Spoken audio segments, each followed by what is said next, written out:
1970 के आसपास हमारे देश में अचानक से आप देखेंगे खान पान बहुत बदला।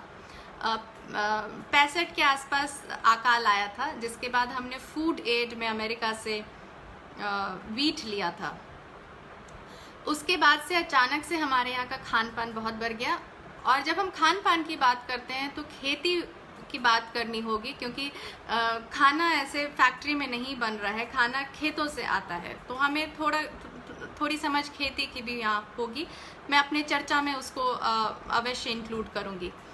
आप देखें अगर तो कोबरा होता है, कोबरा हम सब जानते हैं, उसको हम स्थानीय भाषा में बोलते हैं गेहून सांप। गेहून का शाब्दिक अर्थ हुआ गेहूं जैसा। अब आप देखिए कि हमारे पूर्वज कोबरा, जो कि एक बहुत विषैला सांप है, उसको गेहून बोलते थे, गेहूं जैसा सांप बोलते थे। और कहते भी थे कि गेहून सांप अर्थात कोबरा और गेहूं एक ही प्रकार के हैं। तो ये गेहूं के विषय में पारंपरिक समझ थी। बहुत जगह गेहूं को खाना शिकायत भी माना जाता था। आप भी अपने गांव घरों में पता करें, वो बताएंगे कि गेहूं की खेती नहीं होती थी, ना के बराबर होती थी। 1970 के पहले बहुत कम मात्रा में होती थी।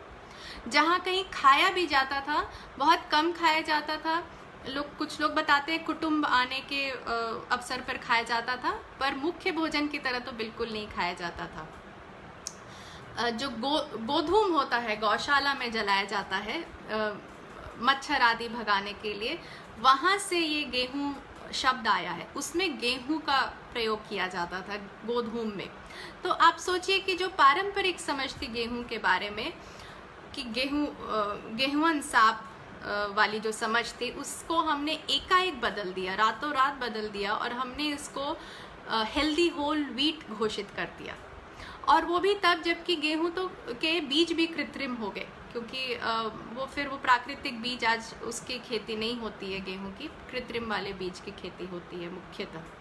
तो आप देखिए कि हम एकदम से उस जो पारंपरिक समझ थी, पीढ़ियों की समझ थी, वो ओवर जनरेशन्स की समझ थी।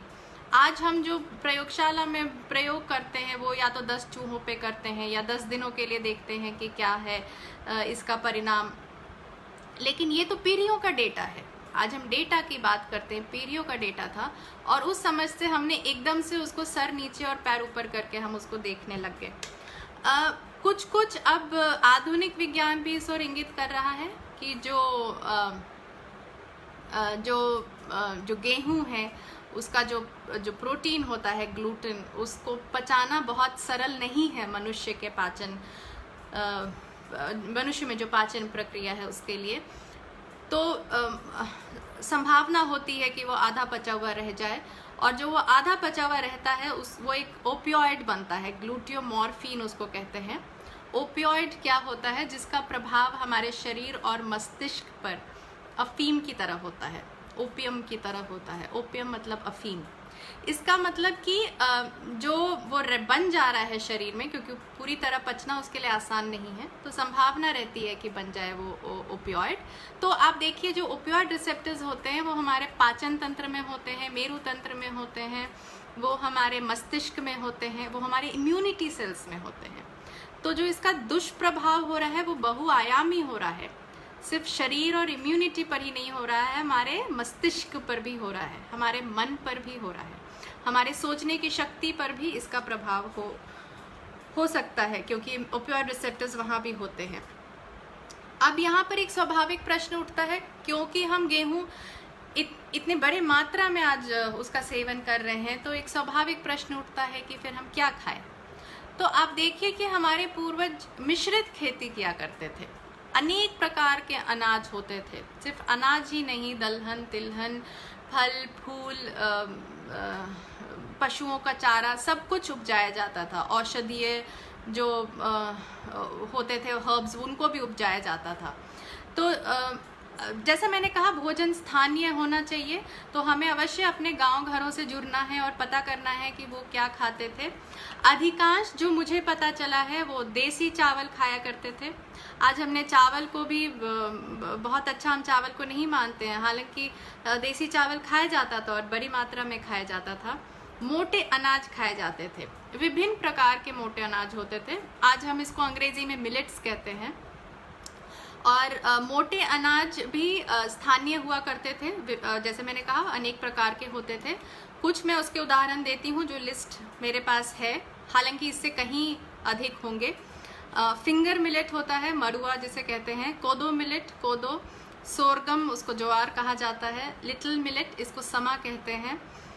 फॉक्सटेल मिलेट, इसको कांगनी कहा जाता है। बार्नयार्ड मिलेट, इसको शमा संवत कहते हैं। प्रोसो मिलेट, इसको अधिकांश चीना कहा जाता है।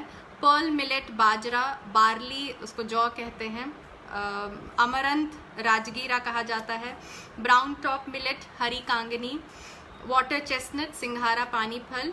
सागो, साबुदाना। तो आप देखिए इतने प्रकार के हमारे अनाज होते थे। अब इनसे क्या बन सकते हैं? इनसे हम रोटी बनाएं, पूरी बनाएं, पराठा बनाएं, इडली बनाएं, डोसा बनाएं, भात बनता है, इसका पुलाव बनता है, हलवा बनता है, नूडल्स, खीर, निमकी, कटलेट, लिट्टी भी बनाते हैं। तो ऐसा नहीं है कि हमारे पास ऑप्शंस नहीं होंगे, ऑप्शंस कहीं अधिक होंगे और इतने प्रकार के होंगे कि फिर आपको वो लगेगा कि गेहूं में तो कोई स्वाद ही नहीं है, क्योंकि ये इसमें इतने स्वाद होते हैं कि वो हमें समझ में आएगा कि उसमें कोई स्वाद ही नहीं है। मैं यहाँ एक और बात पे चर्चा करूँगी। जो भी हम अनाज की चर्चा कर रहे हैं, ये बीज प्राकृतिक होते थे। देसी मतलब कि स्थानीय होते थे, प्राकृतिक होते थे।